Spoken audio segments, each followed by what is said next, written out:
pinapanood namin nung nagpunta kami ng Taiwan. Si sister nagda-drive.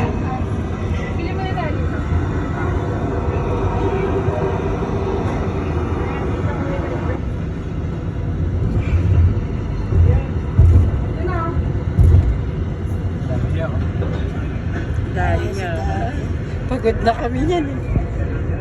So, karating lang namin. So, tayo. No, mali ka. Dito ka. Signal light ka po.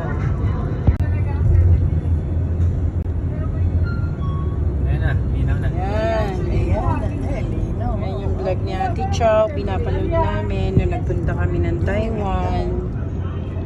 Si sister nagda-drive.